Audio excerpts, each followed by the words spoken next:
When you need mealtime inspiration, it's worth shopping Kroger, where you'll find over 30,000 mouth-watering choices that excite your inner foodie. And no matter what tasty choice you make, you'll enjoy our everyday low prices, plus extra ways to save, like digital coupons worth over $600 each week. You can also save up to $1 off per gallon at the pump with fuel points. More savings and more inspiring flavors make shopping Kroger worth it every time. Kroger, fresh for everyone. Fuel restrictions apply. You are listening to the Archaeology Podcast Network. Ancient tools and burials, plants and seeds, Neanderthals. All these things we make no apology are the study of archaeology. But we don't do dinosaurs. No, we don't do. Welcome to the Archaeological Fantasies Podcast, episode 40. I'm your host, Sarah, with my co-host, Ken Fader. And today we have special guest, Nicholas Bellantoni, and he's going to talk to us about JB the vampire and all the fun things that they used to do to get rid of tuberculosis back in the 19th century. Get ready to think critically. Blokes you will see are a staple of archaeology. But we don't do dinosaurs. No, we don't do dinosaurs. No, we don't do dinosaurs. Hey everyone, and welcome back to the Archaeological Fantasies Podcast. I'm Sarah. Ken, how's it going? Things are going splendidly, Sarah. It's like summer in New England. It's had to be pushing 90 degrees the last couple of days. So we went from winter to midsummer in like a week. I like that you guys think 73 is winter. Well, I mean, it is funny when you see it 73 degrees here and you got people walking around in parkas because it's so cold. But we never dress appropriately in New England. It's all right. That's New England. And today we have a special guest. We have Nicholas Bellantoni with us. He is the emeritus state archaeologist for Connecticut, which means he is the retired state archaeologist from Connecticut. Hey, Nick, how are you? Good. Thanks for having me on. Yeah. So people would say that Nick is retired, but nobody would ever describe Nick as retiring. He's an active guy. Nick became. How many years ago did you become a state archaeologist, Nick? Well, I was a state archaeologist up at UConn for 27 years. So yeah. In the late 80s. It was one of the best decisions, absolutely, that we all made. I was part of that committee that decided. Right. And Nick, you still owe me some money for voting for you, I think. That's awesome. There were so many of you on that committee. I can't get to all of you. You're coming up, I think, in 2018. All right. I'll hang in there. Nick was absolutely incredibly active, incredibly important for the development of a whole bunch of programs in the state of Connecticut. I mean this very sincerely. He was absolutely spectacular. And you will never hear a better public speaker on all matters archaeological than Nick Bellantoni. Really passionate, exciting speaker. And I'm just really glad that we got Nick. You know, Nick these days is a retired guy. He sleeps about 20 hours a day. Nick, is that right? Yeah, I try to now. Yes, yeah. It's relaxing. I was going to say, Nicholas, do you feel like you're having your eulogy read to you? Yes, there you go. He was a good guy. He was a good man, Nicholas. Excellent archaeologist. Sad to see him go. Nicholas, what do retired archaeologists do? Well, right now I've got 2 book contracts, so I'm trying to work on those. And as Ken will tell you, it's quite a job, and I'm not sure what I got myself into, but I am enjoying it.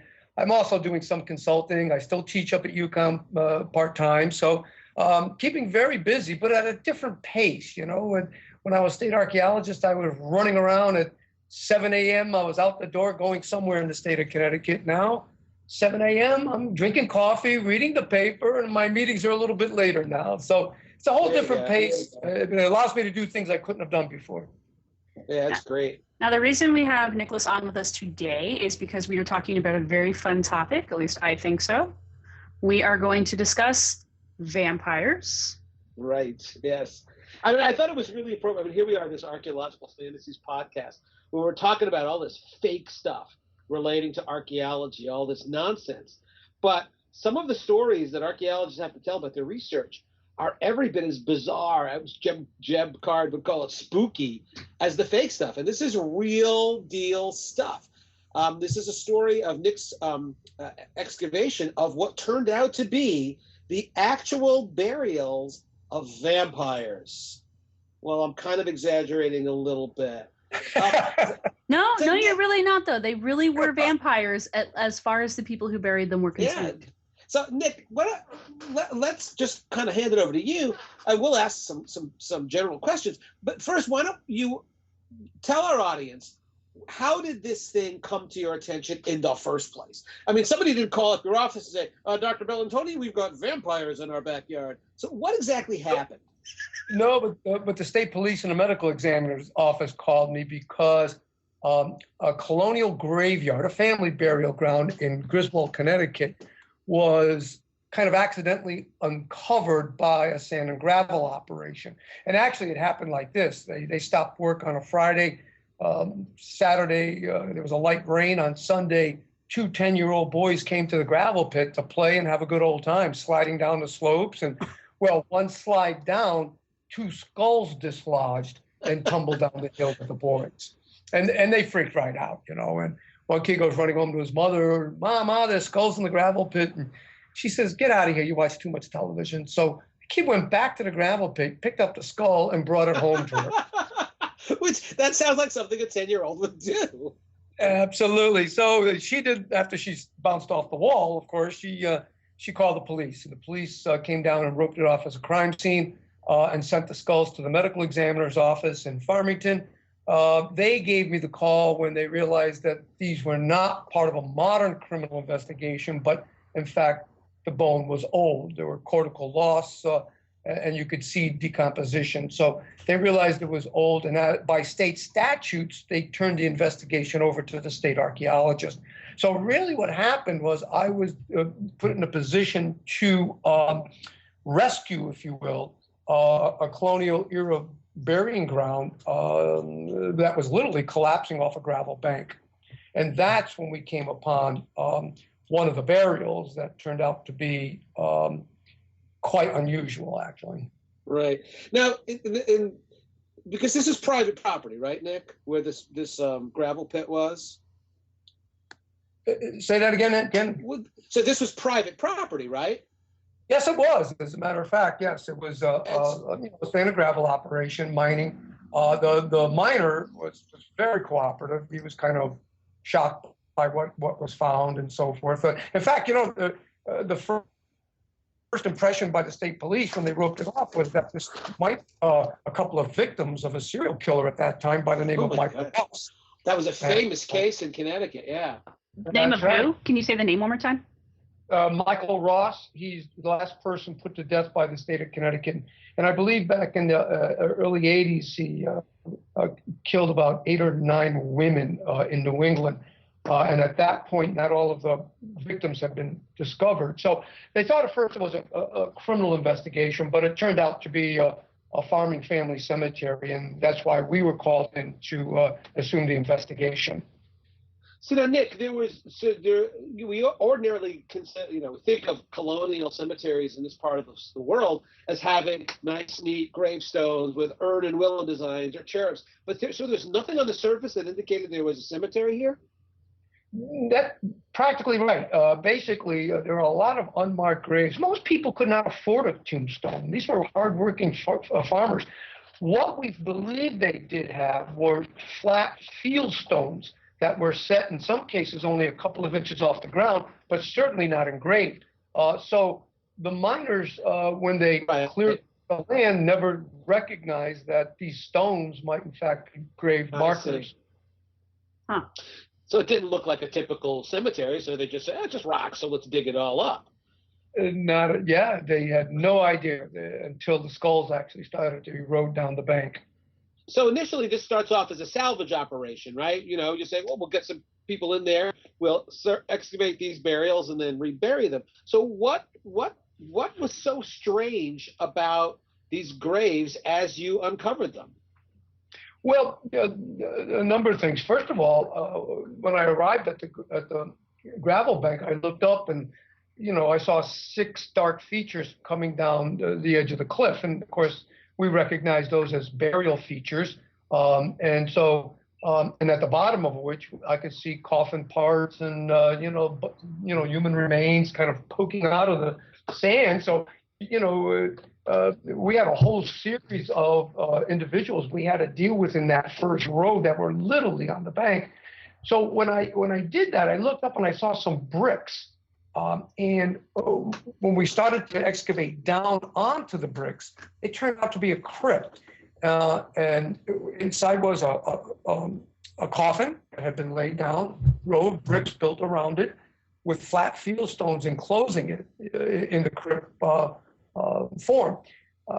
When I opened the stone to look down onto the coffin lid, I could see that the coffin was wooden and painted black, and they had hammered brass tacks into the lid of the coffin in the initials of the person laying there and their age of death. I wasn't too thrilled because the initials were NB, and those are my initials. This sounds like this has got to be a movie. This has got to be a made-for-TV movie with like Ed and Lorraine Warren, and you're the guy in the coffin, and you don't. Oh my gosh! Well, I have a question about the tax. I have a question about the tax. Is that a normal thing, or was that something unusual? No, that was a funerary, option, if you will, for coffins in the late 18th, early 19th century. You get into the 1830s, 1840s, they start switching to nameplates on the coffins to identify. So there's nothing up to this point to make you. There's nothing up to this point to make you think there's anything unusual going on yet. No, other than my initials. That's enough. Well, yeah. But, yes, no. At this point, this is pretty normal stuff, and it turned out the individual underneath was 13 years old, based on the tax number, and of course, when we did the forensic analysis of that individual, it corresponded to the forensic work corresponded. So it was a young teenager. Yeah, young teenager. Next to him was another burial. The initials on her coffin were IB, and she was not in a crypt. But next to her was an adult male in a stone-lined coffin where they set flat field stones on end and bridged them, if you will, arched them to enclose the coffin. And the initials on his coffin were JB55, an adult male, 55 years of age. So we think we have a nuclear family there. Sure. Where, a husband and wife and adolescent, probably a son. So JB is our interesting character because when I first saw those stones coming out, I went along the edge of the gravel bank, and it was eroding, and the part of the arch at the head was open. So I peered in and looked, and instead of seeing the back of the skull that I expected to see coming from that angle, the skull was facing me. And I thought that was quite odd because of the fact that, he should be laying on his back with his head, on the back, and so facing outward. So I thought that was unusual. When we started excavating down onto JB's crypt, I found two skeletal elements on top of the stones. That was it was a lumbar vertebrae and a lower arm bone, an ulna. And I said to myself, gee, this guy's supposed to be inside the crypt. Why am I finding bones outside the crypt? And when we opened up the stone arch at the foot of the coffin, there was the feet in perfect anatomical position along with the shin or tibia. But then as we continued to open up the crypt and moved up to where the thigh bones or the femurs should be, they were missing. And as we continued to do this, we found the femurs had been crossed over the chest area. They'd been uprooted, crossed over the chest area, and the skull was clearly at this point deliberately decapitated. And the rib bones showed that he had been violated and so forth. Looking at the bones, if you will, the leg bones, the femurs, we could see a fracture that occurred. And based on the signature of that fracture, I'm assuming that this action occurred probably 4 to 5 years after this guy died. So they dug him up? They dug him up. He was given a good Christian burial to begin with. 4 or 5 years later, they came back, dug into him, rearranged his bones, decapitated him, and closed it all back up again. Huh. So they didn't like this guy very much. Yeah, that's awful. Well, the thing we were totally befuddled. We had no clue as to what we were looking at here. And, my first hypothesis was vandalism, that they went in and, took something from this guy. But, as you know, Ken, you can't use negative evidence in archaeology. If it's not there, it's not there. And you can't invent it. So, and besides that, and all the other graves that we excavated, and there were a total of 30 of them, none of them had any material culture in them at all, no funerary objects. In fact, the only thing we found were shroud pins. So there was nothing to indicate that this guy should have had anything. And plus, if they were going to vandalize, steal a ring or whatever, they didn't have to rearrange this guy like that. So we were really at a loss to explain this archaeological anomaly. And then one of the crew said to me, well, have you ever heard the story of the Jewett City vampire? And of course, I had not heard that story. And I said, I'd appreciate it if you told me. So I'm going to tell you. Jewett City is another town in Connecticut. The Jewett City is actually a part of Griswold. It's a little industrial town by the mills and along the Quinnebog River. Started really probably in the late 18th, early 19th century. But it's a little town. Mill town within, and actually about 2 miles from where we found JB's grave in that cemetery. So here's the story. In the 1850s, a family by the name of Ray is going through some stress due to tuberculosis, or what they called back then consumption. Tuberculosis was the biggest killer of adult Americans prior to the Civil War. And so what ended up happening was it was epidemic in New England. Nobody understood germ theory. They didn't understand how diseases were transmitted. So what ended up happening is when they couldn't explain the diseases, one option was that maybe it was the dead that died of these diseases that remained undead in their graves and could transmit the disease to living family members. In the Ray family, a son dies in 1849. The father, Horace Ray, dies in 1851. A second son dies of tuberculosis in 1853. By 1854, a third son has contracted the disease and he's dying. And the family is in panic. And they feel the only way, when the doctors couldn't help them, they felt the only way to save the third son was to go into the graves of the father and the 3 brothers and determine which one was undead. And they did that. Nicholas, let's hold that until we get back from our break, because this is really interesting and I don't want you to have to stop in the middle of it.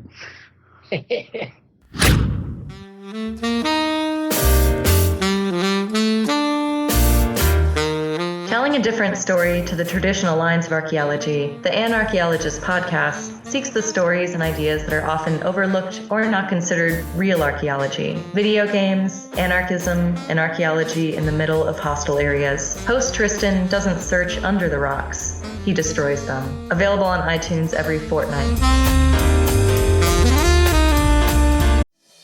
Your cardiologist knows your heart, and your mom knows how to mend your heart. Your ophthalmologist helps you see, and your best friend makes you feel seen. A visit to your physical therapist can heal your shoulder, and a visit to your grandma can heal your soul. Your health is a journey you don't take alone. Just like the people around you, all of us at Kaiser Permanente work together to help care for all that is you. Learn more at kp.org. Kaiser Permanente, for all that is you. When you need mealtime inspiration, it's worth shopping Kroger, where you'll find over 30,000 mouth-watering choices that excite your inner foodie. And no matter what tasty choice you make, you'll enjoy our everyday low prices, plus extra ways to save, like digital coupons worth over $600 each week. You can also save up to $1 off per gallon at the pump with fuel points. More savings and more inspiring flavors make shopping Kroger worth it every time. Kroger, fresh for everyone. Fuel restrictions apply. And we are back, and we are still talking with Nicholas Bellantoni, and he is still telling us about vampires. I interrupted you in the middle of your story about the Ray family, and I think they had just gotten to the point where they had to go to the graveyard. Yeah, so basically, again, what happened was they were unsure as to how diseases were being spread. And when the doctors couldn't help them, the churches couldn't help them. One folk remedy was that the dead who died of those diseases were capable of leaving the housing of their graves and thus spreading the disease to living family members. So they went to the cemetery to dig into the two brothers and the father. They found the last brother to die still had, his heart had not totally decomposed. It was kind of cakey. And they took that to be a sign that he was still alive. And as a result, they broke into his chest cavity, removed his heart, and burned it on the blacksmith's anvil, and then dug them back up with the idea of saving the first, saving the brother that had just contracted the disease. But in fact, he would die 6 months later.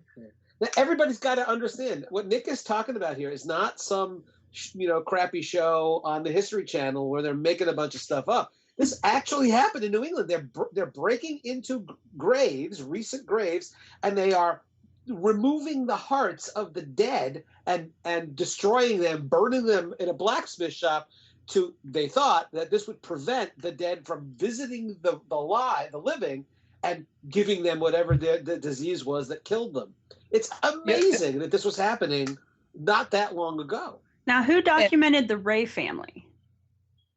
The Ray family came to us from two newspaper articles at the time, who actually called it a superstition.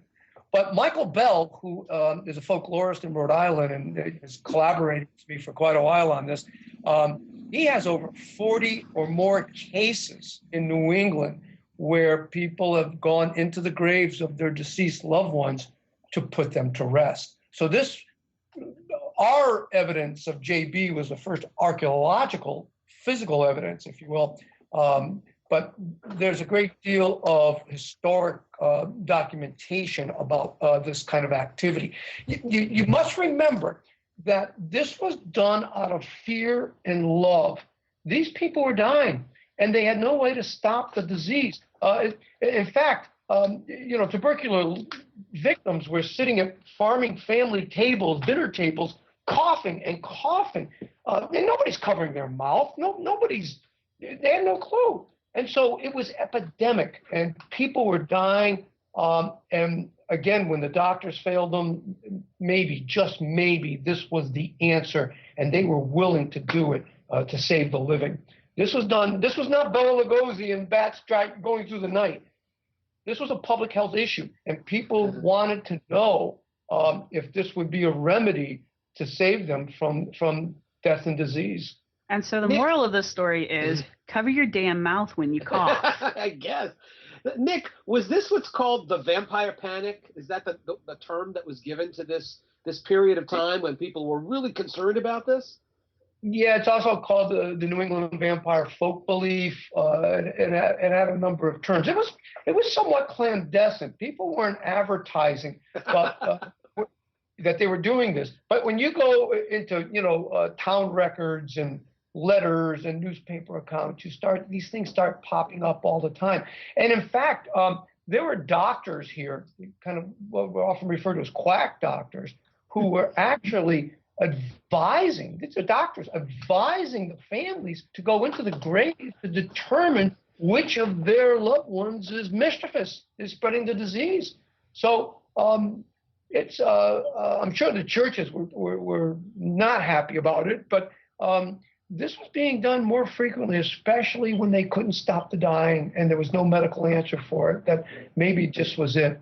So JB, we believe, was thought to be a vampire, and they went back in to put him to rest. When we did the forensic analysis of his skeleton, one of the things we found were lesions on his ribs that are typical of tubercular victims. So he had tuberculosis, and that was part of, the hypothesis of the vampire folk belief. Now, do we know what was supposed to be the function of removing his leg, of his femurs, and crossing them over his chest? Do we know from the literature that this was a typical thing they did, so that the guy couldn't get up and walk out of the grave? Yeah, actually, the literature is not very helpful, except in Europe. European literature talks about that, and they also talk about decapitating. The decapitation is a common form of, putting the vampire to rest in Europe. And normally, what we see here in New England is the burning of the heart. What I think happened was that by the time they came back 4 to 5 years or more later and dug into JB, the heart was already decomposed. There was nothing there. So they had to make a decision. Is this guy a vampire or not? In lieu of a heart, they probably didn't want to take any chances. So just like you say, I think the femurs were uprooted to keep him from moving, and the decapitation was to put him dead. That's interesting. So how do you know how they figured out which family member was the vampire? Yeah. Right. What were the symptoms that they were looking for in dead bodies? Yeah. How did they know? That guy's the vampire. Usually it was the heart. They took that to mean that the individual was still alive. Now, so if they found the heart, they took it to mean the person was still alive?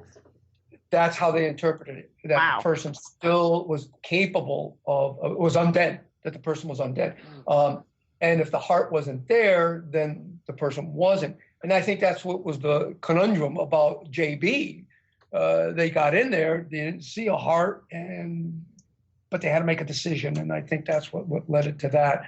Heart removal is very, very big. There's a couple of really fascinating cases. There's a case up in Woodstock, Vermont, beautiful New England town, where a man was married, his wife contracts tuberculosis, she dies like in 1790s. Within a year, he remarries. His second wife comes down with tuberculosis. So the prevailing thought in town was that the first wife is getting the second wife. Nice. And so 300 townspeople show up. 300 people show up at the cemetery to dig up the first wife to see if she's undead. And sure enough, she still had a heart. Her heart was still there. So they removed it and they burnt it. And again, the second wife died anyway. You would think with such a low success rate that they would have, that's a lot of effort to not have it work. That's how desperate I suppose they were. That's true. Good point. To do something. I mean, again, we could be a bit snub about this in the 21st century. We got this wonderful medical technology that, gives us an answer for death and the spread of disease. However, think of it this way. If God forbid, Zika or Ebola, or we get hit with a pandemic that our medical technology cannot conquer, if you will, and we're dying, then basically, you know what? People are going to do irrational things, irrational behaviors out of love and out of fear. Right. People already do that. So that's what this was all about. But it's an important point that you made before, Nick. As irrational as it was, if physicians are recommending to patients, you know what, you really ought to think about digging up your loved one and burning their heart because they're giving you these diseases. In a sense, that's not irrational. The doctor, he's the expert. He's the one who should know. And so you take the advice of your doctor. Yeah, no, that's exactly what was happening in some cases. We have one account where in Rhode Island where a man goes to the town because his daughter's buried in a town cemetery. He goes to the town and he requests permission to exhume her to conduct an experiment. And of course, the experiment is to determine whether she's undead or not. Uh-huh. Wow. Now, I know very little about vampires, but the typical scenario is you open the grave, you open the tomb, and if their nails are still growing or there's there fluids coming from their mouths that they're actually ingesting blood. Those are all folk beliefs, and there are explanations for those that have nothing to do with vampirism. Was that part of the vampire epidemic? Were they looking for people whose fingernails were still growing or hair was still growing? No, they weren't exactly looking for that, but depending on the timing when they opened these coffins up, if it wasn't that long after death, what they would see were changes in the corpse that they buried. In other words, just like you say, they refer to fingernails as being longer, hair growing, and as you say, fluids are sometimes forced out of the mouth. Now we know those fluids are forced out because of decomposition or post-decomposition gases, and your fingernails can't grow after death, but the skin around them recedes, giving an impression of being longer. The same with your scalp. The skin recedes, and it looks like scalp is longer. So when they opened up the graves and they looked at this, these people were still living. Their hair is growing and their fingernails are growing. Oh, my God. And they've got blood coming out of their mouth, suggesting they're feeding. And they're bloated. So those physical changes that we can explain today were sometimes felt to be because the individual was still alive. Right. And of course, the progression of something like tuberculosis, Nick, that's a pretty slow progression, right? The people get sicker and sicker over a long period of time. There's more and more pallor, more and more lethargy, and that fits, the notion that somebody is coming every night and draining you of your life forces, but it happens over a long period of time. So That's exactly right. And that's why it was called consumption, because you were being consumed. And again, you still ate, but you got thinner and thinner, pallor, just as you say. It was like somebody was sucking the life out of you. Right, and that's right. how they interpreted it. So this folklorist we've been working with has documented 40 cases of this? Yeah, if not more now. If you really want to read a good book, Michael Bell's The New England Vampire Folk Book, Food for the Dead. It's called Food for the Dead, on the trail of the New England Vampire. And he does a chapter on our discovery of JB. It was just reprinted, I should say, by Wesleyan University Press. So if you're looking for it, it is the text for understanding the New England vampire folk belief. And what's the period of time? Remind us. What's the period of time that this is actively happening in New England? Well, it's primarily a 19th century phenomena, and that's of course coincides with tuberculosis being epidemic. He has found accounts going back to the 1770s, and some now even into the 20th century. But primarily talking about a 19th century phenomena. By the time we get to the end of the 19th century, we really start getting a better scientific answer for tuberculosis. A doctor by the name of Robert Koch finds the microbacteria, and then sanitariums start to develop, where people are sometimes brought to the ocean, felt that ocean air was good for tubercular victims. Connecticut had a number of tubercular hospitals along our coast, some of which are still standing. So we start getting a more scientific answer to tuberculosis. But now, go ahead. Okay. Go ahead. No, what I was going to say, another thing happens at the end of the 21st century, and that is that an English playwright by the name of Bram Stoker writes a book called Dracula. And that changes the whole picture, because now with that novel, vampirism becomes evil. It becomes it's macabre, it's satanic. And so while Michael Bell was able to find written accounts in the 19th century, by the time you get into the 20th century, you don't dig into graves anymore. This is taboo. This is evil. Right. And so the whole social network changes here. It goes underground, if you will. That's a kind of a pun. And it becomes clandestine, but it's still going on. So they're still digging people up in the 20th century because they think they're vampires, but now maybe they're thinking the vampires are more like Bram Stoker vampires and less like vengeful spirits. Hard to say because it is coming out of a folklore, a folk theory. Yeah. There was a case in Romania about 8 years ago where a guy is digging in a cemetery and he gets caught by security and they take him in and they say, "What are you doing?" And he said, "You don't understand. That's my uncle. And he's killing my family. I have to put him to rest. I have to save my family." This is less than a decade ago. Right. So the ideas are still there. It's a folk idea, but it's still maintained within various populations. Two questions for you, Nick. The first is, during the height of this, were there voices, medical community or the religious community, that spoke out against this, saying this is superstition, you should stop doing this? Absolutely. There were doctors that were saying this is ridiculous, this is superstition. Of course, the churches were not very happy with it. And yes, no, there were people coming out and saying don't do this. But again, when you're desperate, when your family's dying, right, and getting no other help, maybe, just maybe, this was the answer, and they were willing to do it. Right. My second question is, you brought up Bram Stoker. Is there any evidence that Bram Stoker was aware of what was going on in New England and may have incorporated these stories into Dracula? I have read Dracula 50 times, and I do not find a correlation with what was going here. However, right, Bram Stoker died, and they were going through his papers.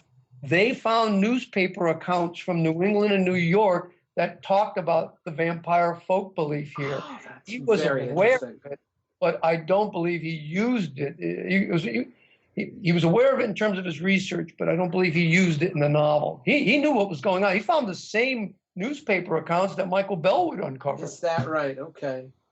Well, I mean, even if he doesn't incorporate specific elements of it, he's got to be aware of the fact, therefore, that this was an ongoing folk belief, folk tradition, that the dead were coming back and afflicting the living. And so just that alone, at some level, has to be informing what he's doing.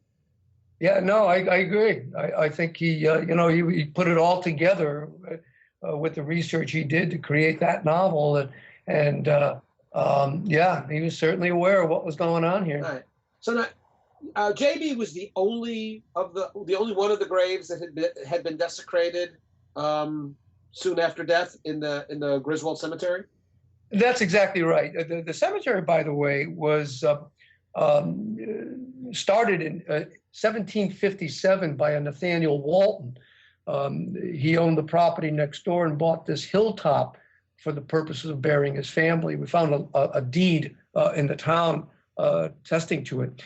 But Walton leaves, the Fulton family leaves Griswold around 1805. They head out to Ohio when, the Ohio Valley was opening up, and part of that, migration of Connecticut folks out to the Western Preserve. So they abandoned the cemetery. They sold the farm. Another family, the B family, comes in and starts to utilize the cemetery. And of course, this is the one that we find the vampire folk belief in. By the way, we have never been able to determine who the B family is. Oh my God. I was just going to ask that. Yeah. So there are no birth records, no town clerk records, nothing like that. Huh? We could not find anything matching up those initials, AB, NB, JB, IB. And when we looked at the town records, we had a number of B candidates. There were Bissell's, Browns, Bishops, Burtons, even no Bellantonis. We didn't come over until the 20th century. That's good. All right, cool. But there were so many B. We've not been able to actually find. We have not found death records or birth records. We're still searching. We have students that every now and then pick up the mantle and the baton and tried to do something with it. So far, we have been able to cover specifically who the B family was. But Nick, not only do we not have their names, my understanding is that none of them would reflect in a mirror. That's a little subtle humor for those of you who Dracula movies. Well, did they sparkle? That's the important thing. When you pulled the skulls out, did the skulls also sparkle in the daylight? Oh God, everybody knows that's not true about vampires. That's just modern stuff. So Nick. Poor Nick. You got this burial ground with. You say there were 30 bodies, 30 graves. That's right. And did you excavate all of them? Oh, we had to. Yes, they had to be relocated. At that point, there was nothing we could do other than to remove them and rebury them in another colonial cemetery that was marked in the town of Griswold. But they had to be removed from the gravel. Just a little. Hang on, Ken. Let's go to break real quick, and when we come back, we will finish grilling Nick about vampires. Soupcast is just the audio from select episodes at the YouTube channel of Archaeosoup Productions. Mr. Soup brings you a clear understanding of the past in order to truly understand the world around us. Check out Soupcast at www.archaeologypodcastnetwork.com/Soupcast. Now let's get back to the show. Your cardiologist knows your heart, and your mom knows how to mend your heart. Your ophthalmologist helps you see, and your best friend makes you feel seen.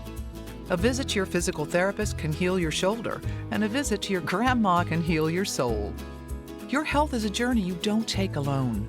Just like the people around you, all of us at Kaiser Permanente work together to help care for all that is you. Learn more at kp.org. Kaiser Permanente, for all that is you. At Kroger Pharmacy, care is what's most convenient for you. Care is being here when you need us. We're open evenings and weekends. Care is helping you save more. Most insurance plans and discount cards are accepted at your local Kroger Pharmacy. Care is saving you time by managing your prescriptions online. You can request refills, check order status, and more. Care is convenience that works for everyone. Kroger Health, a world of care is in store. Services and availability vary by location. Age and other restrictions may apply. For coverage, consult your health insurance company. Visit the pharmacy or our site for details. And we're back, and we are still here with Nicholas Bellantoni, and we are still talking about vampires. Ken, what were you getting ready to ask right before I cut you off? I have a question, but first I was going to mention something that people might not be aware of. Nick mentioned this notion of, what is it, the Western Preserve? So that Connecticut and Massachusetts, their Western Preserve was in what is today Ohio. And I think it was after the Rev War that they... Now, hang on. What's the Western Preserve? Well, the Western Preserve was a migration of Connecticut folks that went out to Ohio to farm that less stony, flatter soil.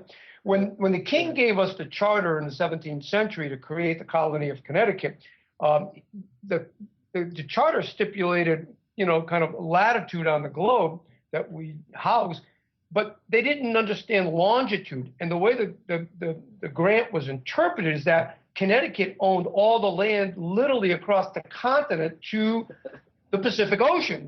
We want it back. This thin line going all the way across the continent. So when Ohio opened up, Connecticut folks were starting to say, hey, that's our land by the King's grant. And they started to go out there in mass migration. We almost went to war with Pennsylvania over this, by the way. And if you go to Northeast Ohio today, there are many towns named after people from Connecticut, and some of them are set up like little New England villages because of the same people. The best story about that I have, by the way, is there was a young man by the name of Moses Cleveland who came from Canterbury, Connecticut, a small town in the eastern part of the state, also on the Quinnipiac River.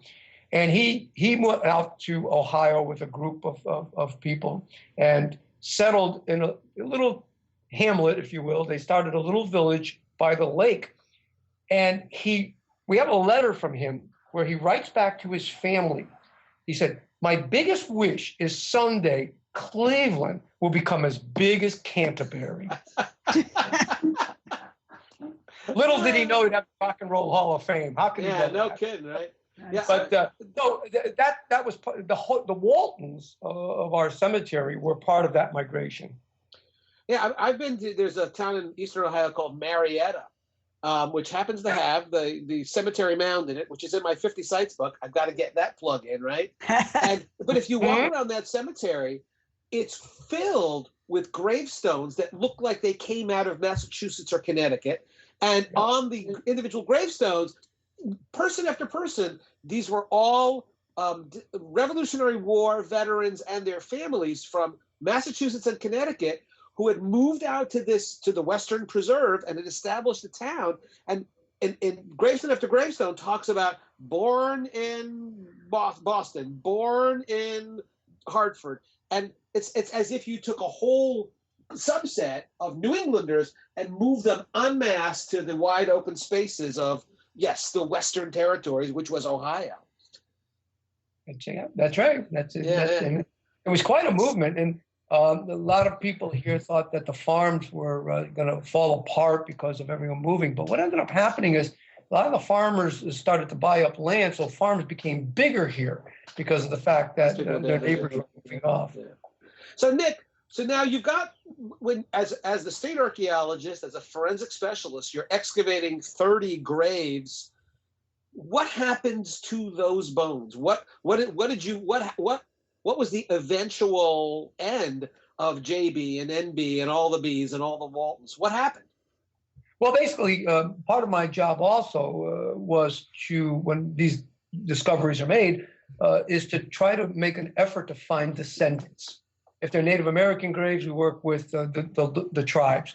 But in this case, with the research we had of Nathaniel Walton, I started to network, if you will, with genealogical societies and historical societies. And we found Walton family members actually as far away as Nevada and California that were descended from Nathaniel Walton. And so I interacted with them about how the remains should be handled. And what ended up happening was they came to Connecticut, to Griswold, for a family reunion. And we had a reburial. The Waltons were part of the Congregational Church in Griswold.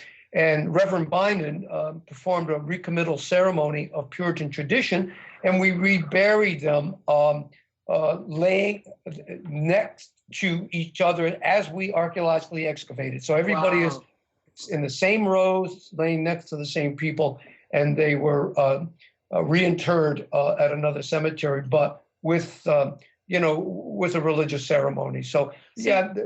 We try to do that for all remains. They're reburied according to the cultural prescriptions of the people involved. So you were able to find someone to rebury for the reburial that actually did a service in the style that it would have been done in the 19th century.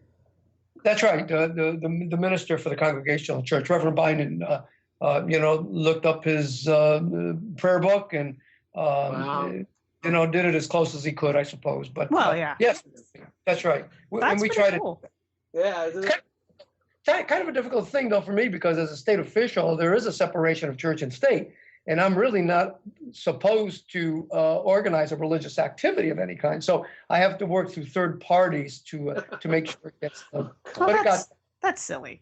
It doesn't. It really is. But that's silly. I'm sorry. Nick, here's the major question. These 30 burials now reinterred at this spot, are there permanent grave markers so that these poor bastards aren't going to get dug up again? Poor little guys. Actually, yes and no. They're not individual grave markers. But is there a family grave? This is a marker, but not a stone marker at this point. A stone marker was never put up, but it is the graves are in an established cemetery in Griswold, and they are mapped and marked within the town records. Well, now the actual question is, when you reinterred JB, did you put him back together, or did you put him in the way you found him? Leave it there to ask the question. You didn't put him back at all? The family gave permission for us to study him longer, and so he has not yet been reinterred. He's the only one that hasn't been reinterred yet. Wait. Nick, what family gave you permission? The Walton? Not the B family. We don't know. But we discussed it with the Walton family because we wanted to be sure they were comfortable. I think that's pretty damn funny. And you can have him. Fine. He's not one of those anyway. Now, it's an interesting question, though. Were the Waltons and this bee family, were they contemporaries in Griswold? Did they live there at the same time? Do we know that? Well, the Walton family member did marry a Bennett. Married into the Nathaniel Bennett family. And if you had if I had a gun to my head, I would probably say they are Bennetts, but we do not know that. We don't have, we speculate, but we do not know that.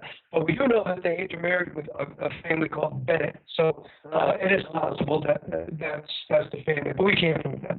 I mean, it's like a 1 in a million shot that somewhere in a Walton descendant, there's an old diary or something like that where they talk about the trials and tribulations of the Bennett family, because they're dying in great numbers, and that would confirm it for you. But of course, the odds are long against finding anything like that.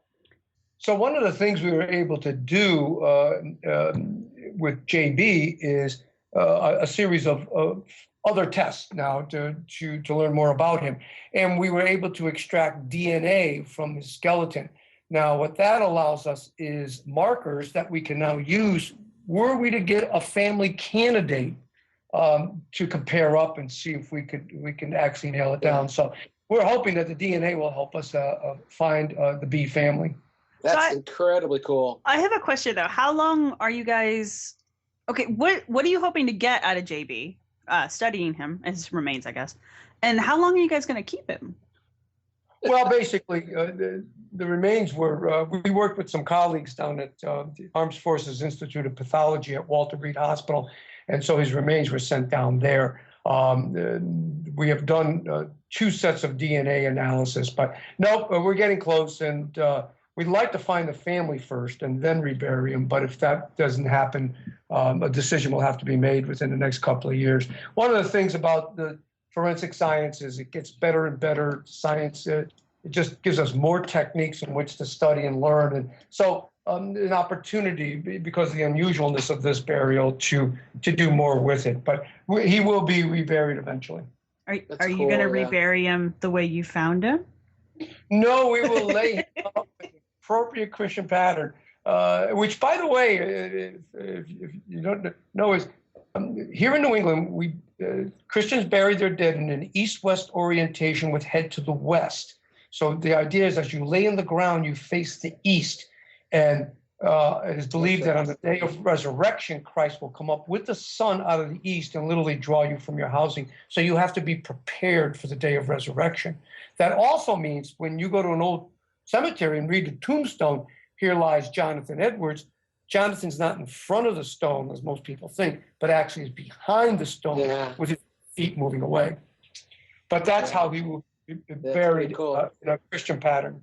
Because, all these ads you see on TV for, check your family DNA. You can take a cheek swab and you send it off for $100. And in all these commercials, it's always people amazed because they've always been told they are a certain ethnicity, but their DNA says something different. And there's one woman who says, I always thought I was Irish, but in fact, I'm Native American. What I don't want to hear, Nick, is that you look at this guy's DNA and he turns out to be like from Romania. And so he really is a vampire from Romania. Is there vampire DNA? Because then you could just, put his DNA out there, let people cheek swab it, and then I'm a vampire. I didn't know. That's your ethnicity.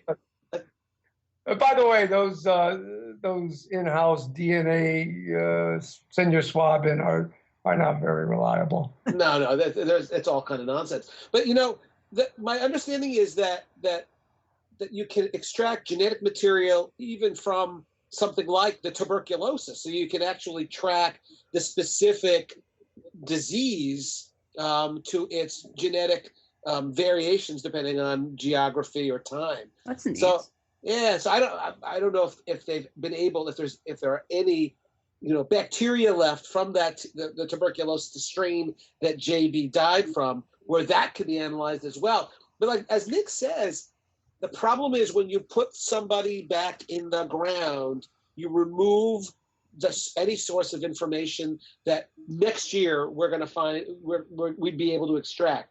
And I understand it's a very sensitive issue, and this is beyond the scope of this conversation, but it does mean, we lose stuff when people go back in the ground.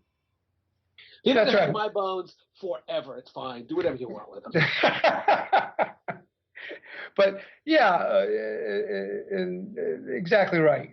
And of course, it's a balance between treating them respectfully, but also, trying to learn as much as we can about a very unusual case. So eventually, he will be reburied.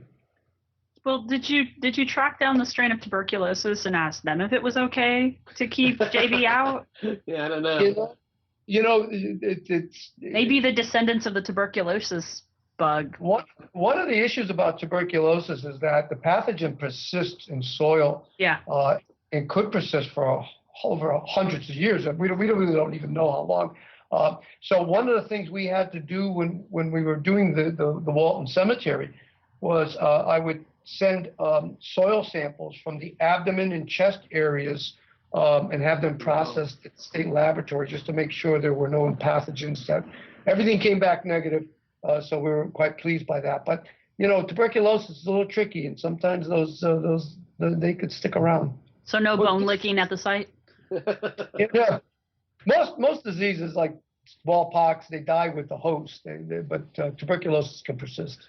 But that actually raises an interesting question. When you first were entering these tombs, did you use face masks or gloves? Did you do something to protect yourselves from the possibility that there were live pathogens?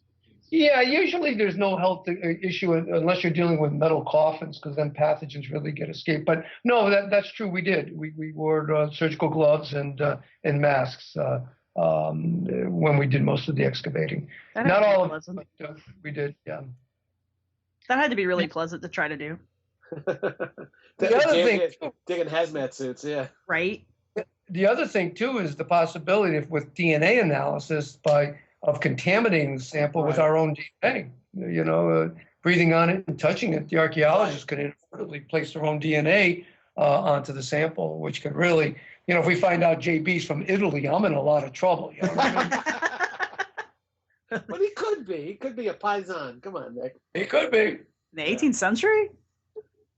Well, it's a little early for us. But I mean, what a fascinating. I mean, here's an example where if somebody, I think, and I'm not super familiar with H.P. Lovecraft stories. I know a couple of them, but this is the kind of story that if somebody gave me an outline, I would say, well, that sounds like a Lovecraft story. But in fact, it's really what happened. There really were people who, their folk interpretation of tuberculosis epidemics was that there were walking dead who were spreading those pathogens and spreading those diseases to their family members. And it made sense because the family members were the ones getting sick because they were the ones who had been in such close proximity to somebody who had the disease. Right. So it's an incredibly cool story and a cool example of how a sane archaeological investigation is open to all kinds of interesting interpretations, and these guys actually solve this mystery. Very, very cool.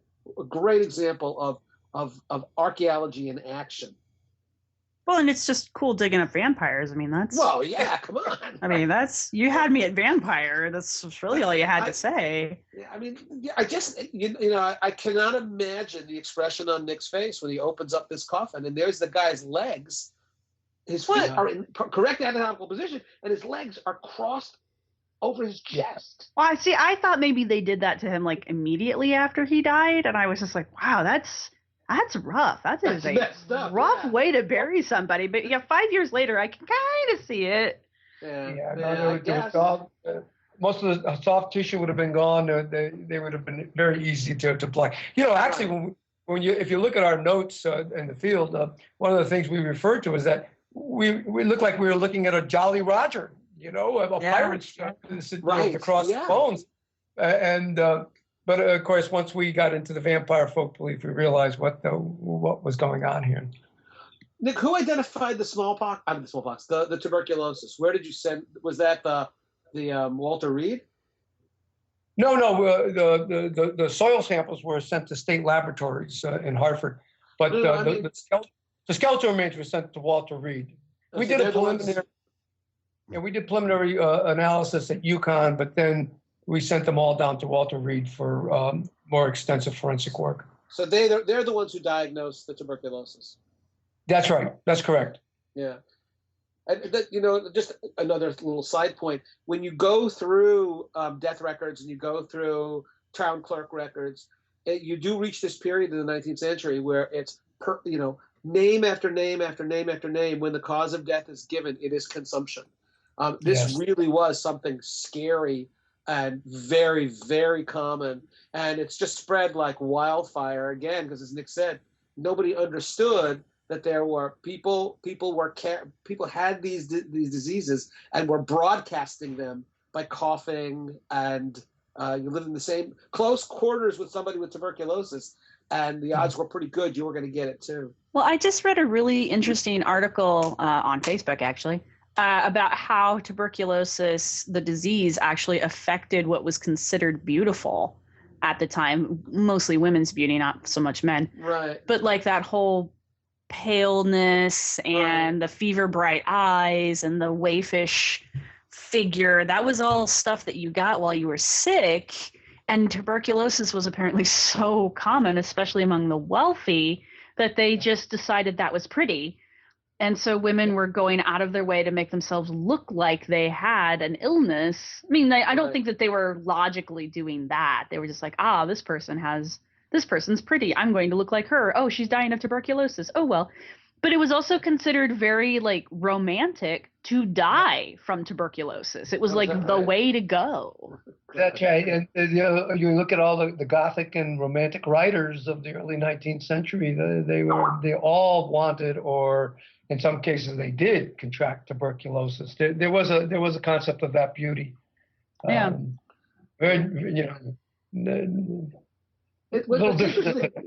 What's interesting too is how it really has this ripple effect. Arthur Conan Doyle, the guy who writes all the Sherlock Holmes mysteries, his second wife, or maybe I think his first wife, had tuberculosis, and so he kept moving around Europe to places where the doctors said the air here will be better, the air on this mountain, the air by this ocean. And so he needed to generate cash. He needed a cash flow so he could keep buying these houses where his wife would get better. And so he didn't really and he came to a point where he was kind of bored writing the Sherlock Holmes stories, but it was the thing that generated a lot of income for him. So the reason we have 56 short stories and 4 novels is because Conan Doyle would say, well, I need a bunch of money to put down in a new house so my wife, who's got tuberculosis, will survive. I better crank out some more Sherlock Holmes stories. So we have that many because he needed to generate income so he could take care of his wife. Well, I knew that he brought the character back after the Reichenbach Falls because of popular demand. I didn't realize it was because his wife was also sick. So that things you learn on the Archaeofantasies podcast. That ultimately this was all about. He loved writing, and he was really interested in writing historical fiction. Yeah. But those didn't sell as well. No. They're very well reviewed, but people demanded Sherlock Holmes. Well, and he wrote some sci-fi stuff too, and it didn't go anywhere. Lost World, which actually was pretty good. It was a couple of movies out of that. But no, he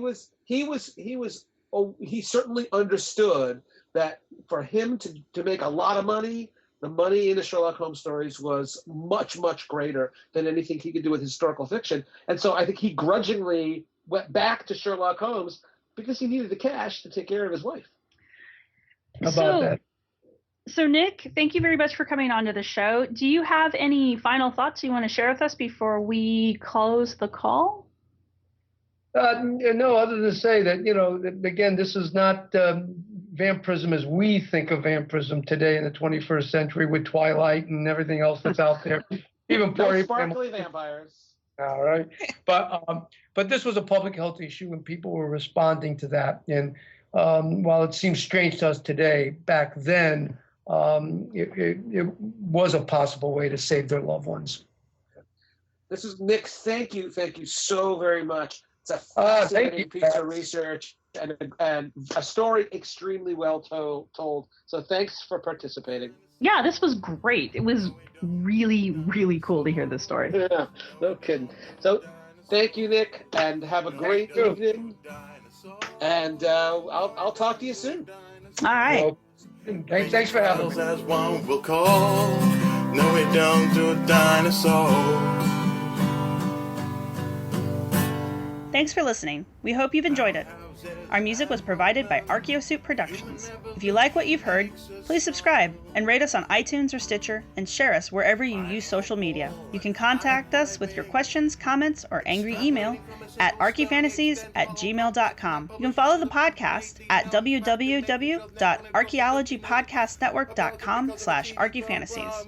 You can follow the blog at www.archifantasies.com and get updates on Tumblr and Twitter at Archaeofantasies. You can also look for us on Facebook. If you're looking for the show notes for this episode, go to the podcast website at www.archaeologypodcastnetwork.com/archaeofantasies. Thanks again for listening. No, we don't do dinosaurs. No, we don't do dinosaurs. We don't do dinosaurs. This show is produced by Chris Webster and Tristan Boyle, and was edited by Chris Webster. This has been a presentation of the Archaeology Podcast Network. Visit us on the web for show notes and other podcasts at www.archaeologypodcastnetwork.com. Contact us at chris@archaeologypodcastnetwork.com. Your cardiologist knows your heart, and your mom knows how to mend your heart. Your ophthalmologist helps you see, and your best friend makes you feel seen. A visit to your physical therapist can heal your shoulder, and a visit to your grandma can heal your soul. Your health is a journey you don't take alone. Just like the people around you, all of us at Kaiser Permanente work together to help care for all that is you. Learn more at kp.org. Kaiser Permanente, for all that is you.